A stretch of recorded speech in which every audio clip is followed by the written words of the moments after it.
Vince, hi, Hey, welcome. hey, Leanne, good to see you. You as well. I think we met on LinkedIn. We're one of those never met in person Is that crazy? relationships. Yeah, Well, yeah, you're either going to have to come here to Florida. I'm going to have to come to Europe, one or the other. yeah. Well, Vienna or Miami or somewhere else in Florida, that would be okay. Two wonderful places. Thank you for being here today. It's a real pleasure to have you. It's a pleasure to be Um, here. Thank you for having me. yeah, I was thinking about it, and when I thought about all the different things that you've done, I mean, you've worked for startups, and you've worked for turnarounds. You blew the doors off of the public sector business at Microsoft. You've even worked for one of the biggest nonprofits, and now you're doing your own company. So, entrepreneur. How did you get there, and how's it working for you starting this business these days? Wow. It's a long journey. It's a long journey. I've always felt like I was an entrepreneur, even in that startup. I always felt like it was my own organization. Same thing with the turnaround. Same thing at Microsoft, right? I always had an entrepreneurial spirit. Sometimes I was out of the box, and so that was okay. You're gonna boot you And back then into the And then I think I was sitting in the seat at the nonprofit software company saying, I really miss doing this again. Like intuitively, I knew that all organizations would profit by understanding how to better partner. And that we are seeing this transformation. It was right during the lockdown, the early days of the lockdown. And I came out more convicted than ever that partnerships and ecosystems were going to be the key accelerant to success and transformation during this time. And that we in the tech sector had an opportunity and perhaps an obligation to help lead it. And I wanted to be there. I wanted to be there. And although I loved the mission of the organization, I felt there was a bigger and broader mission for me. And you've been working with Microsoft as a client now and a number of their partners, right? I have. So Ultimate Partnerships grew out of the Ultimate Guide to Partnering, which is celebrating its fifth anniversary this month. Congratulations. Thank you. And Ultimate Partnerships focuses in on helping technology organizations achieve their greatest results through connecting and thriving during this time. I work with Microsoft, and I do workshops on behalf of Microsoft, and I work with Microsoft partners primarily. However, I have some that are outside the Microsoft ecosystem in the Google sphere and other places that I support. And I coach and I advise those organizations against a set of principles around what makes successful partnering. What are those principles?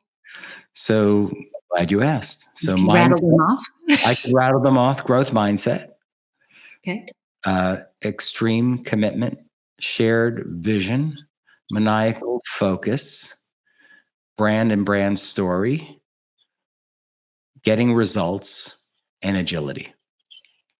Okay. Good principles.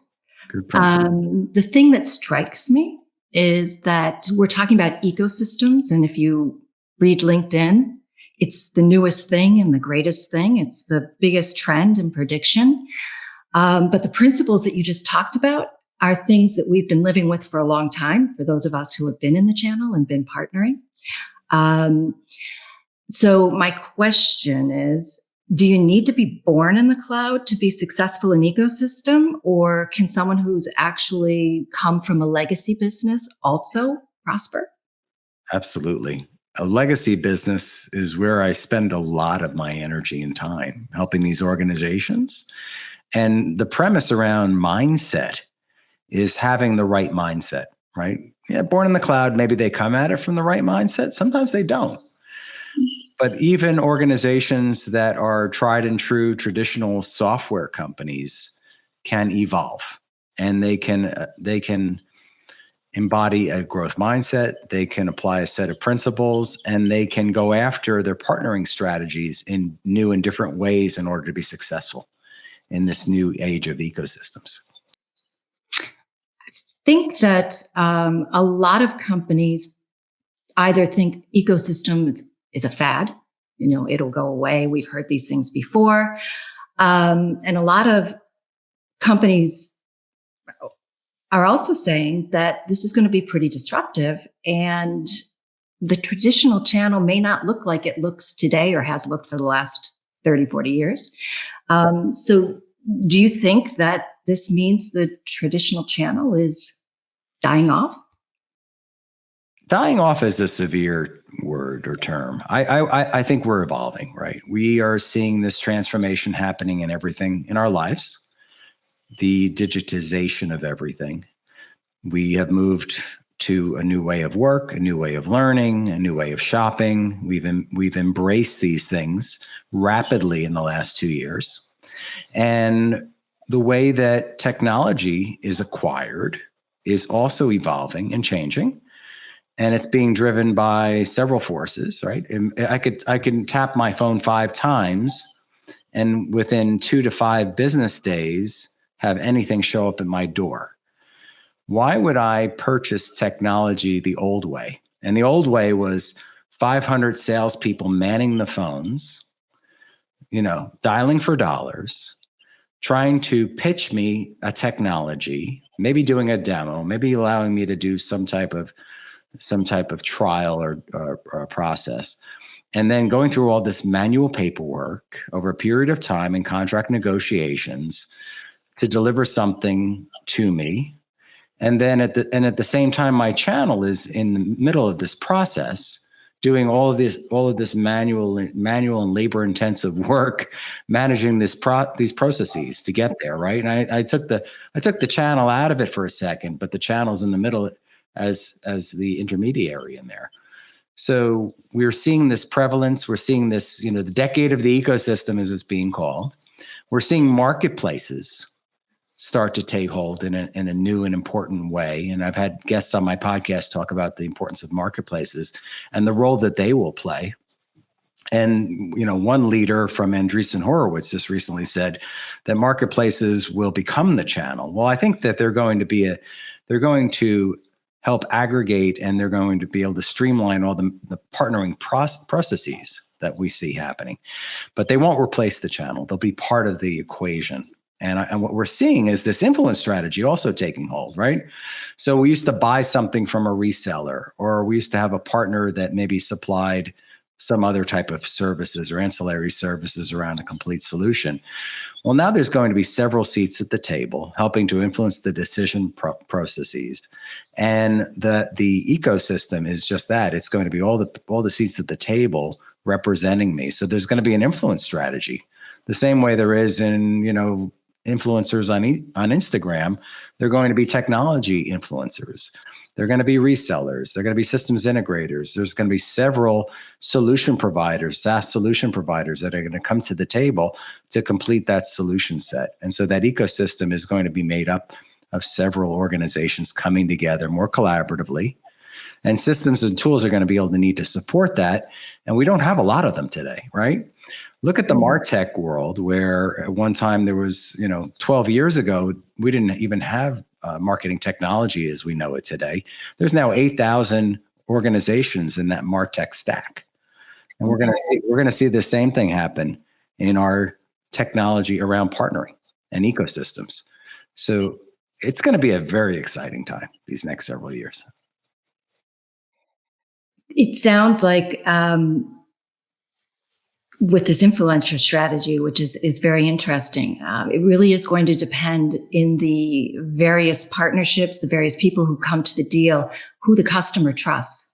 Yes. And they're going to end up going prime. And everyone else who has a complementary service can then move in behind in order to make sure that prospect or customer is getting what they need. Yeah. And I'm not sure where the roles are yet, right? How they're going to play out, prime, sub, or all those, depending on the type of client. Certainly there's those roles. It's going to be very interesting to see how it plays out, right? Maybe I click and buy several marketplace solutions and somebody comes in and cobbles them all together. I don't know exactly how that's going to play out, but we're certainly seeing that. And there's a lot of new and exciting things happening right now. And the marketplaces, again, are going to be a key component there. We're seeing some of the big hyperscalers make big moves here, cutting down their costs, putting more emphasis on it. and also emphasis on marketplaces as an aggregator for partner to partner. So we're starting to see it affect all areas of our world of technology partnering. Thank you. What have we been doing, or what old belief should we get rid of if we're going to come to the ecosystem with the right mindset, as you said? So I believe what still exists in a lot of organizations is the old mindset of the heroic sales. I call it the heroic sales culture. And it goes back to our primitive days, right? We would go out as hunters and gatherers. We'd go hunt for the fatted calf. We'd bring it back.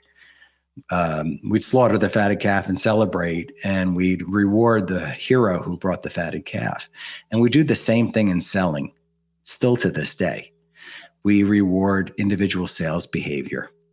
And selling is really a team sport. So the organizations that recognize that understand that it is a team sport and reward all of the players involved in that ecosystem, that internal ecosystem as well as external ecosystem, are going to, and that partnering and selling,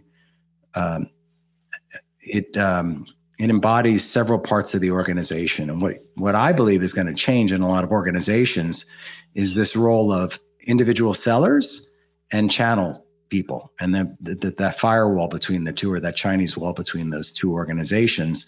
And what you're hearing some of the leaders around the industry saying is that there will be partnering components in just basically all departments of an organization.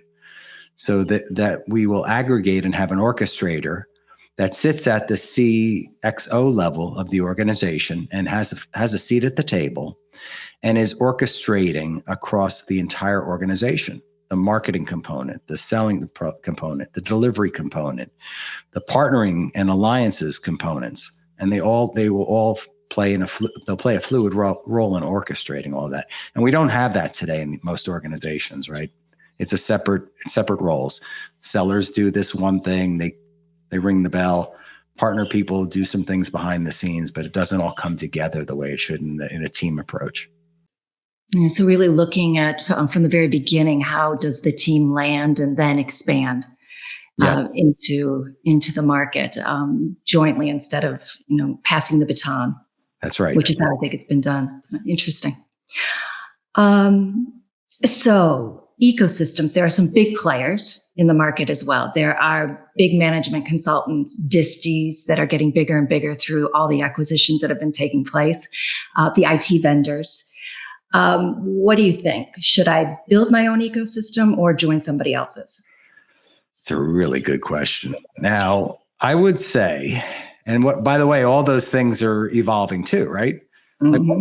I don't have my crystal ball out yet on what's going to happen to the disties. Are they becoming larger because it's a survival play? Are they becoming larger because it's a growing area? And the same thing with all these other. You're seeing a lot of M&A activity going on, certainly across all of the partner types and all the players out there. I would say, and I work quite a bit with ISVs, is that it's better in that realm to partner, to join someone else's ecosystem, right? Because we've seen this already. I mean, the billions and billions of dollars that got spent just to build out the cloud. And we call them the hyperscalers, right? The three that are the most prevalent, Microsoft, Google, and Amazon, they're spending 10 or $20 billion a year building out these huge data centers. So you're not going to catch up there. Even Salesforce is going to probably make some more acquisitions to get to the scale that Mark Benioff hopes to get to. So I believe that there is a lot of opportunity here, partnering across multiple ecosystems, but playing with the big players, the hyperscalers. I believe that's probably the best approach for today. I think creating your own ecosystem, unless you have a moat around your business. In other words, if your business is an industry, and there are only a few of those out there, then maybe there's an opportunity to build your own ecosystem. So I do think that there's maybe the way I would really answer this is that you You need to join someone else's ecosystem, the bigger player. If you're in the mid, you're going to be in the mid tier. There is an opportunity to build your own sub ecosystem. Think about it that way, right? Your partner strategy might have your own ecosystem. If there's a surround strategy for your customer that involves several other influencers or seats at the table. That would be more of a community within an ecosystem, I think. Perhaps. Yeah.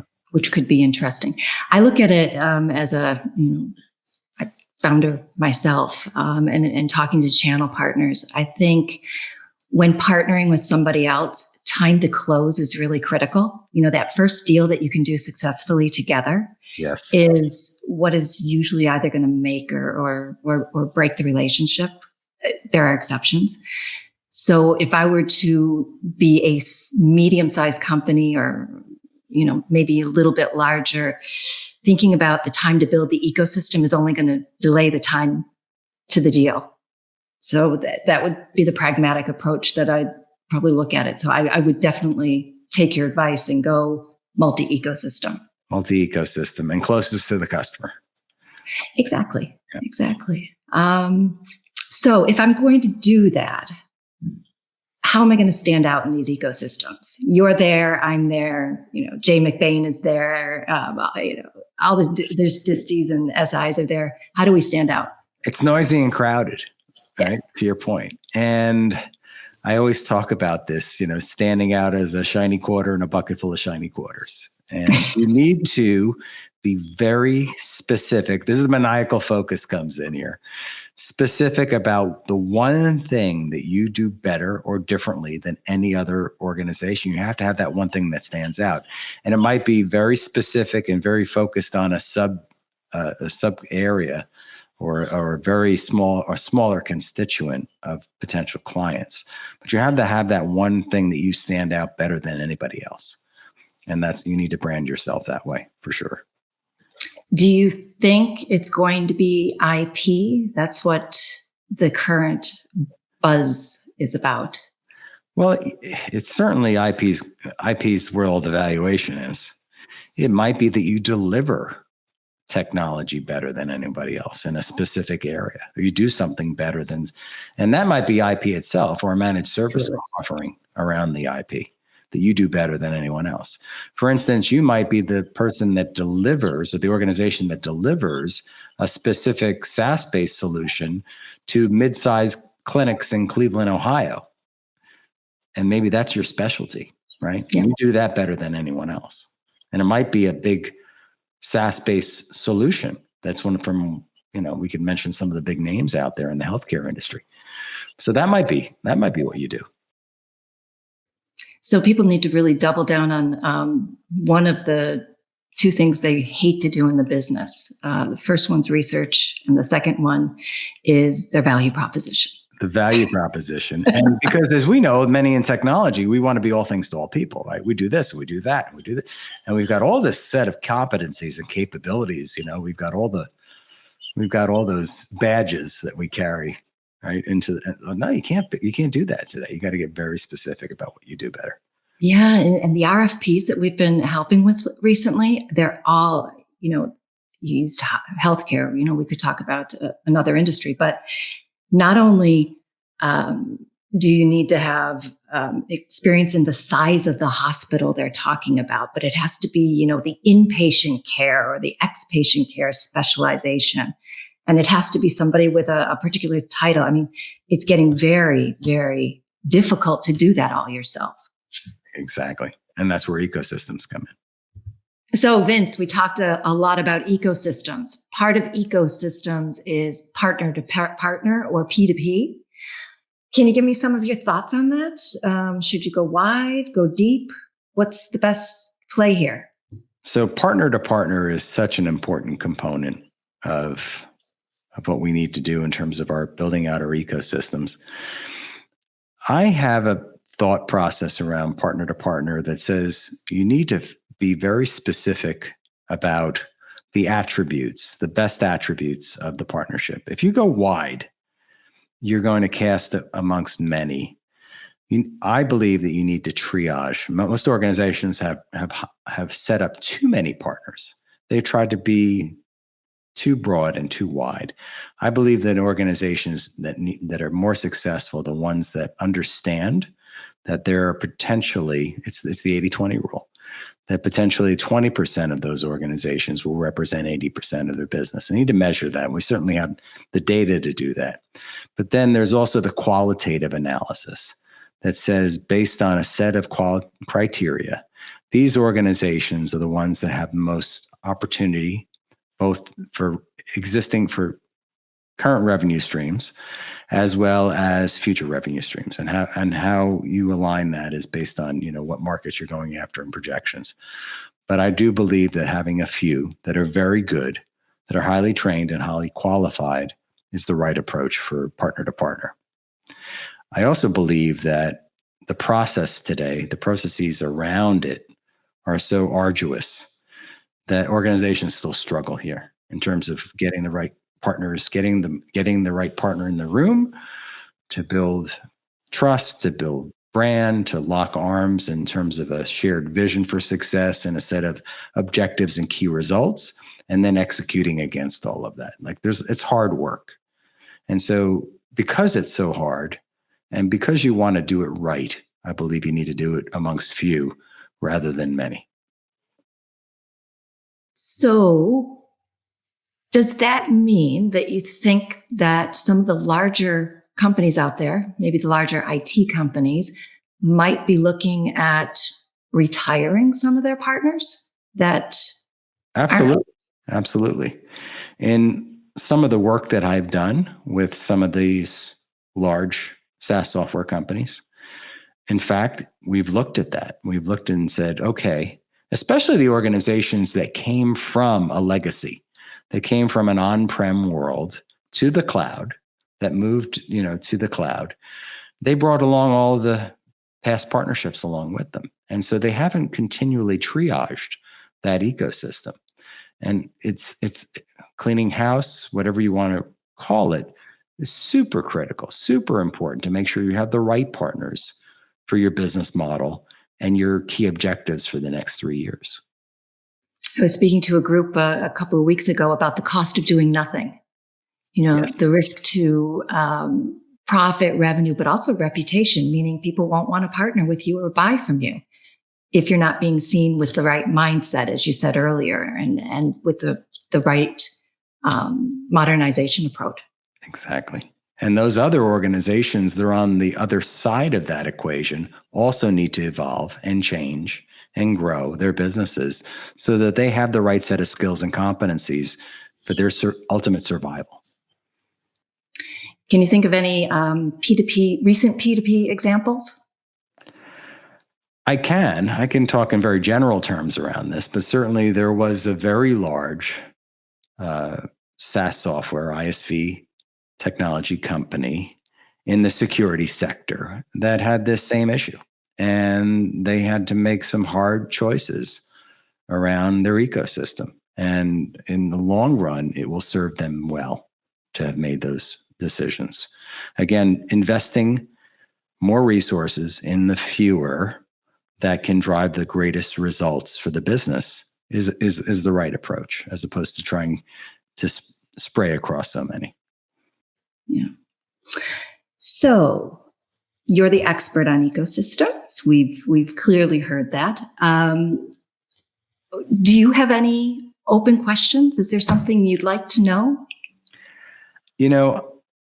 Where is this all going to go? Right. I mean, I think we know that we're on a path, and I think one of the areas for me as we think about influence strategy is going to be the remuneration of those influencers. Like, how do you pay for influence? How do you measure influence in an opportunity? What if you have multiple influencers that are involved in your opportunities? And what's that going to look like? To me, that's an area that still is undefined.